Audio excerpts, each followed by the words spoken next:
Hi everyone, welcome to my channel. So ఎక్కడ చూసినా sale ఇప్పుడైతే ఫ్రీడమ్ సేల్ నడుస్తుందండి. సో ఎక్కడ చూసినా ఆఫర్స్, ఎందుకంటే మనకి ఫెస్టివల్ సీజన్ స్టార్ట్ అయిపోయింది. సో ఇప్పుడు ఆగస్ట్లో రక్షాబంధన్లోనే చాలా వరకు సేల్స్ అనేవి పెరిగాయని మనకి అన్ని ఫ్లిప్కార్ట్ కానీ అమెజాన్ కానీ వాళ్ళ సేల్స్ బాగా ఇంప్రూవ్ అయ్యాయని చెప్తున్నారు. అలానే నెక్స్ట్ సెప్టెంబర్ ఎండ్ వరకు కూడా, అక్టోబర్ మన వరకు కూడా మనకి కంటిన్యూస్గా మనకి సెలబ్రేషన్స్ అండ్ ఫెస్టివల్స్ ఉన్నాయి. సో ఆఫర్స్ అయితే వస్తూనే ఉంటాయి, ఫెస్టివల్ ఆఫర్ అని. But how we have to take that, ఎందుకంటే మనకి నో కాస్ట్ ఈఎంఐస్తో కూడా మంచి ఆఫర్స్ వస్తూ ఉంటాయి. సో అది తీసుకోవచ్చా?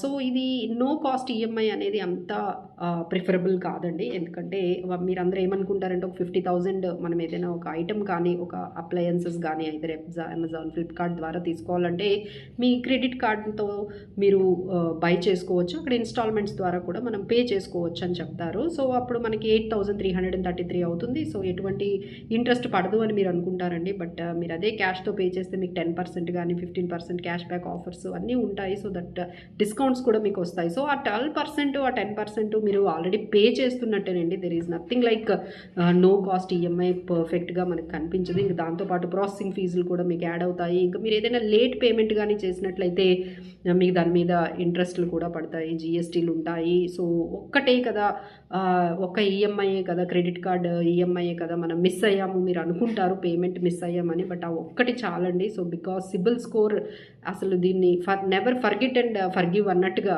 మీకు ఇమ్మీడియట్గా దానివల్ల మీకు ఇంపాక్ట్ పడుతుంది. మీకు ఫ్యూచర్లో కూడా లోన్స్ రాకుండా, లేదు అంటే తక్కువ ఇంట్రెస్ట్కి రాకుండా మీకు చాలా ఇబ్బంది పడుతూ ఉంటారు.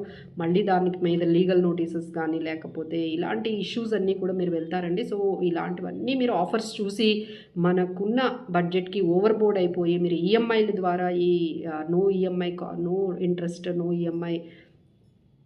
నో ఇంట్రెస్ట్ వాటి ద్వారా మీరు ఇలాంటి ఆప్షన్స్ తీసుకొని మీరు ముందుకు వెళ్తే చాలా వరకు మీకు ఇబ్బంది అనేది ఫైనాన్షియల్గా ఉంటుందండి. సో ఏమైనా బై చేసుకోవాలంటే ప్రాపర్గా ప్లాన్ చేసుకోండి. Based on that stick to your plan, stick to your budget.